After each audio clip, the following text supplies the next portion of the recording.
드디어 마지막 장입니다. 백설만 펄펄 휘날려 1875.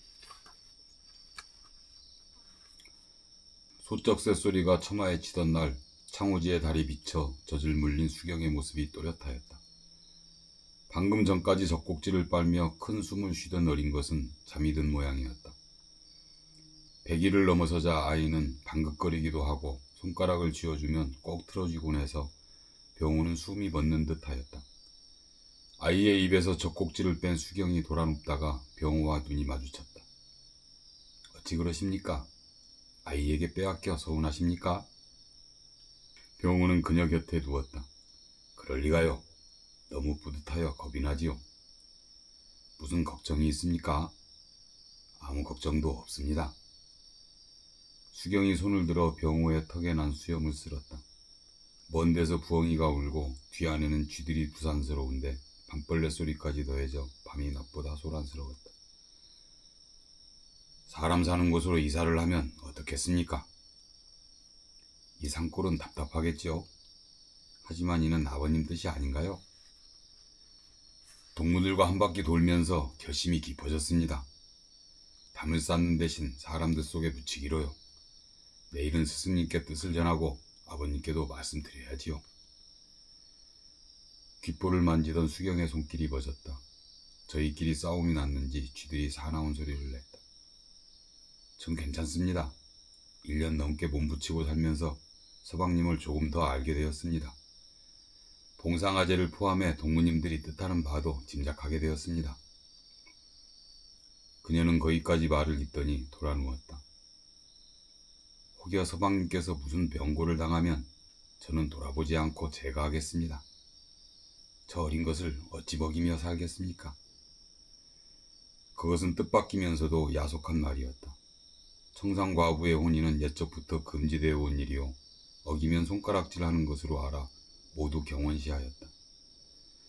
양반이라도 제가녀의 자식은 문과 시험을 볼 수 없었다.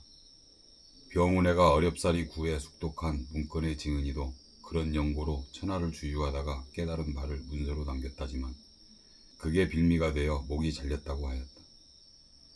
그러나 그보다 서운한 점은 닥치지도 않은 일을 두고 수경이 그토록 험한 처신을 발설한 데에 있었다. 남자품을 못 입는다는 말이 아님을 알아들었고 속을 감추는 사람이 아닌 것도 알지만 철렁 소리 나도록 섭섭한 소리였다. 세상 살 결심이 분명치 않아 누구에게도 앞날을 말하지 못하였는데 어찌 그런 일을 염두에 둔단 말인가. 가장 가까운 사람은 미리서 상대의 행로를 아는 것인가. 수경의 말을 듣는 순간 막연하기만 했던 일들이 너무도 생생해져 병호는 오한에 사로잡혔다. 혹여 그런 일이 생기면 그리하시구려. 허이허이 쫓기며 수렁에 빠져 호적되는 꿈을 꾸다가 그는 수경이 몸을 흔들어 잠을 깼다. 동은 트지 않았지만 병호는 슬금슬금 피하는 수경의 눈두덩이 발갛게 부은 것을 보았다. 고구마로 요기를 한 후 안방에 대고 다녀오겠다 말하였으나 기척이 없었다. 그는 종정마을을 찾아 스승을 뵙고 필상의 집에 들를 예정이었다.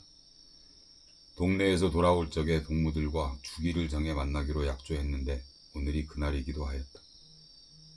송진사를 만나는 자리엔 송이옥이 동석해야 맞지만 따로 전할 말이 있으니 참례하지 말라고 언지를 해둔 터였다. 구절제를 내려와 벼이삭을 훑어 앞니로 껍질을 벗겨 내뱉었다. 해가 중천에 이르러 종정마을에 도착한 그가 큰절을 올릴 때까지 스승은 몸을 웅크린 채 그 하는 양을 지켜보았다. 유배를 갔다 온 송진사의 머리에는 서리가 앉고 수염도 희끗하였으며 눈그늘이 짙었다.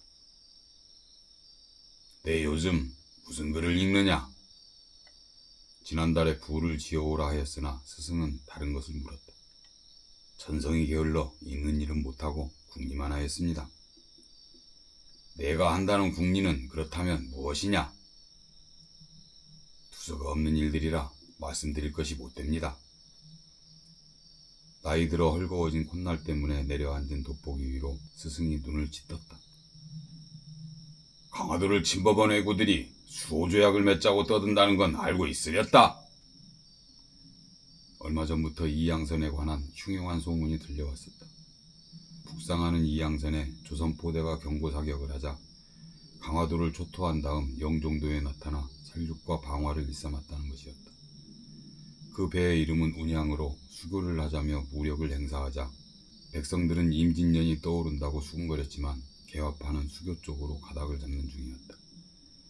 이때부터 송진사는 호서나 경기 일원의 인사들과 서신을 주고받으며 다시금 회합도 하는 모양이었다.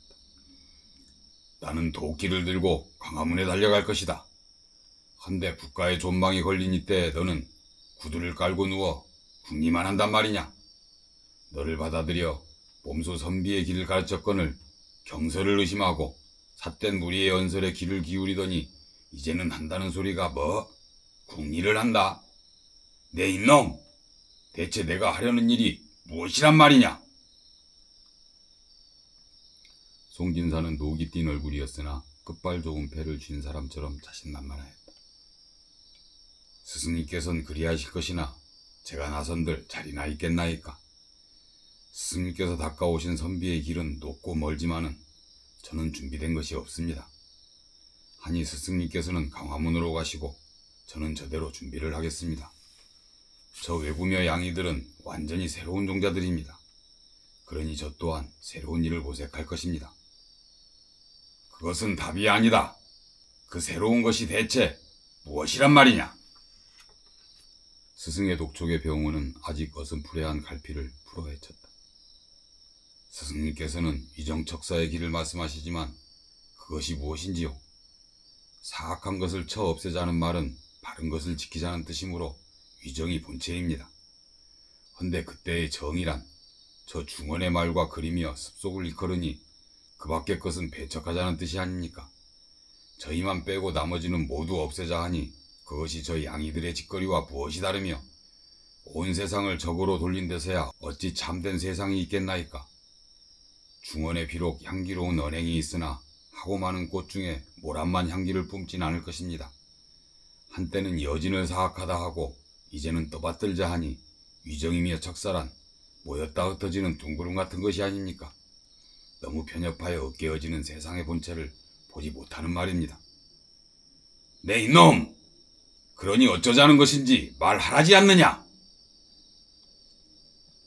중원을 보지하자는 우물 안의 편벽을 벗어나야 합니다. 우리가 넘어야 할 것은 세상을 지우자고 덤비는 저 새로운 무리들입니다. 이제는 척양을 말하고 외가 그들과 한패이니 척외를 해쳐야 합니다. 중원이 아니라 숨쉬는 모든 생명이 정이요 우리가 지켜야 할 것들입니다. 중원이 아니라 숨쉬는 모든 생명이 정이요 우리가 지켜야 할 것들입니다. 위정척사가 아니라 척양척외입니다. 이곳에 드나든 지 10년인데 송진사의 눈에 병우는 무엇이었을까? 고집이 세고 주장을 세울 땐 주저하지 않지만 공경을 면하고자 거짓을 고하는 아이가 아니었다. 학문의 길을 좇아 지극한 즐거움을 누릴 뿐 동몽을 모아 가르친 바 없는 송진사에게 병우는 유일한 제자였다. 그 제자가 대과에 들 것을 의심하지 않았고 그로 인해 마지막 쾌락이 완성될 것을 확신하였다. 세상이 얼어붙고 날새가 끊긴 날에도 제를 넘어와 큰 절을 올리면 밭았던 물기가 출렁거려 몇 번을 킁킁거렸던가. 바람이 잦아들면 일렁이던 보리밭도 바로 서리라 믿었건만 이제 제자는 다른 길로 가겠다 말하는 중이었다. 내 이제 과거를 그만둘 작정이로구나. 병우가 떨구었던 고개를 들었다. 저는 오늘의 등용 방식은 없어져야 한다고 믿게 되었습니다. 이제부터는 그 일을 할 생각이니 스승님의 바람을 저버리게 되었습니다. 저는 반상과 같은 신분의 나눔을 없앨 것이요 작금의 조세 방식도 부숴버릴 것입니다. 남녀 간의 구별도 시세에 받지 않는 것은 거부할 것이요 양이들의 저 각자 유심히 세상을 도륙하도록 두고만 보진 않겠습니다. 그 준비를 하겠나이다. 그렇거든 임금도 아예 없애면 좋겠구나. 필요하면 그리할 것이며 조선을 망가뜨리는 일도 와닿지 않겠습니다. 눈을 감은 송진사의 손등에서 맥을 따라 힘줄이 놀았다. 송진사가 눈을 뜨자 활쉬 같던 팽팽함이 깨졌다. 매를 가져와라. 병우는 실형에 얹힌 주머니를 내리고 바지를 걷으며 섰다. 종아리를 감던 매가 부러지자 스승은 다른 매를 꺼냈다. 그날따라 매질은 한없이 모질어서 송곳으로 후비듯 장단지가 뜨거웠고 회초리는 번번이 바스러졌다. 주머니 속의 매를 다 분지른 스승이 손에 남은 잔가지를 내던졌다. 흩어진 매를 수습해 주머니에 넣고 병우는 다시 꿇어앉았다. 너를 처음 보았을 때 항차 크게 되거나 무섭게 될 제목임을 단박에 알았다. 나는 너를 다듬어 큰 인물로 만들고 싶었다. 그뿐이었다. 이 관계가 오래전에 끝났음을 스승이라고 모를 턱이 없었다. 그러나 이것은 사람됨이나 인연의 문제가 아니라 세계의 문제임이 어쩔 수 없는 일이었다. 병우는 바닥에 가슴을 대면서 자세를 낮추었다. 은혜에 보답하지 못한 죄, 죽는 날까지 안고 살겠습니다. 스승은 가을에 걸린 듯 낮게 말하였다. 앞으로 2번 다시는 나를 찾지 말거라. 내가 죽은 자리에도 거름하지 말 것이며 내 입에 다시는 나를 담지 말거라. 너는 나에게 없는 사람이요 나 또한 너에게는 없는 사람이다. 병우는 자리에서 일어나 큰 절을 올렸다. 그런 모습을 보는 것도 아니요 외면하는 것도 아닌 스승을 두고 뒷걸음으로 나와 원평천 뚝길에 올랐다. 학업을 마치면 이모 할머니 댁을 찾거나 필상을 찾아가던 길이었고 희옥이와 긴 이야기를 나눈 곳이었다. 수경과도 첫 발을 디딘 곳인데 흐르는 겨울물을 바라보던 그는 자리에 쭈그러 앉아 오래도록 울었다. 그가 거야 마을에 도착했을 때 필상과 기범이와 희옥이는 술이 올라 벌써 불구죽죽하였다. 동무들은 후레삼배라며 다투어 잔을 내밀었다. 급히 마시는 바람에 얼마 안 돼 취기가 오르는데 엇구지가 덫을 놓아 고라니를 잡았으니 순막으로 옮기자는 말이 나왔다. 우르르 몰려나와 헐벗기 시작하는 상두상과 국사봉 사이로 접어들 때 희옥이가 병우에게 다가왔다. 스승님께는 말씀드렸어? 병우가 끄덕이자 그가 재차 물었다. 뭘 하시던가? 뭘 하시긴 서운하셨을 테지. 어둑해져서야 엄제에 도착하고 보니 순막 앞에 장작더미가 높다랗게 쌓여 있었다. 숯불에 고기를 굽고 잔이 돌자 기범이가 병우에게 말을 시켰다. 그래 앞으로는 어떡할 셈인가? 자네가 한사의 길을 겪어보고 일러준다지 않았나? 별걸 다 기억하누만. 내야 잘 지내지. 마누라 얻어 아들도 보았겠다. 지리산 중농과 산적 보수들도 사귀겠다. 이만하면 영웅오거리 아닌가? 자네야말로 무엇을 할 게냔 말이야. 사람들이 쳐다보자 병우는 딴전을 부렸다. 그나저나 엇구지는 언제 장가를 든단 말인가? 그 말에 희옥이가 나서서 대신 설명하였다. 엇구지는 나를 잡아서 싱글벙글이라네. 어허, 도둑장가를 들 셈이구먼. 그 무슨 어떤 소리. 장가도 넘치고 도둑 아닌 자가 어디 있는가. 얘 있는 사람이 모두 도적이네. 허면 기범이는 도적질을 2번 했으니 큰 도적일세. 말들이 중구난방인데 혼사 문제로 쑥스러워진 엇구지가 흰소리를 질렀다. 장가들기 전에 나는 박치수 왼수부터 갖고 올 것이여. 땡!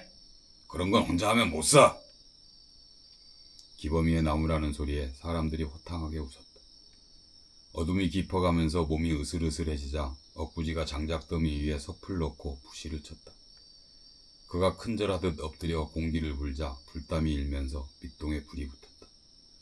병우가 오줌을 누고 와서 다시 대호에 끼었다.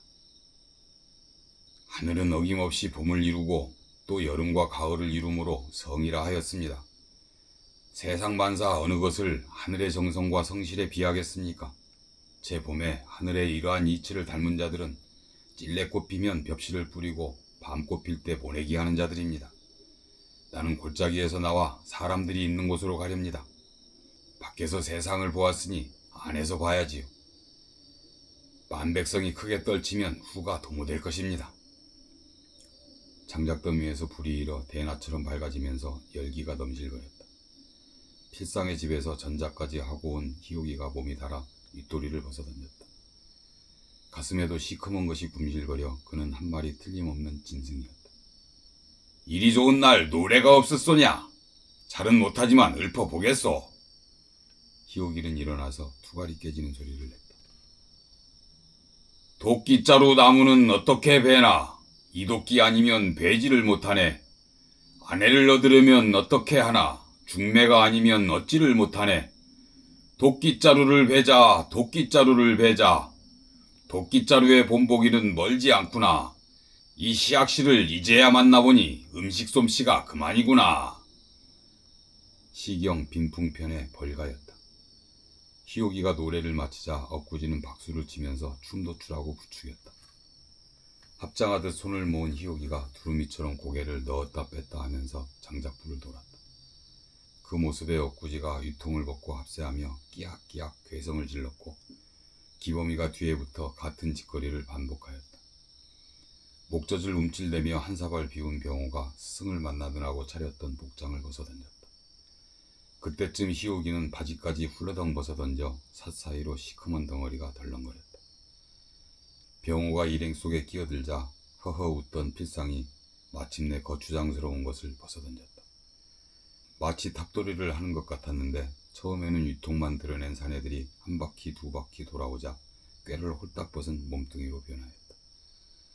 그들은 반쯤 미쳐서 알아들을 수 없는 괴성을 쏟아내고 몸으로는 회개한 동작을 반복하며 날뛰었다. 그러다 자리에 돌아와 한 사발씩 비우고 다시 합류하는데 그들뿐 아니라 그곳에는 박지수와 다금바리도 함께 있는 것 같았으며 다른 자리에서 만났던 사람과 앞으로 만나게 될 모든 사람이 다 같이 덩실거리는 것 같았다. 달이 떠오르자 사위는 더욱 밝아졌는데 시커먼 놈, 희멀건 놈, 노리끼리한 몸뚱아리가 기광이 나서 물커덩 물커덩 덩실거렸고 그때마다 삿 가운데 붉어진 것들이 사정없이 흔들거렸다. 가을밤이 깊어가고 찻이슬은 내리는데 장작불을 도는 무리는 땀에 젖어 번들거리고 어찌나 대가리를 흔드는지 형장에 끌려가는 놈처럼 산발이 된 자도 있었다.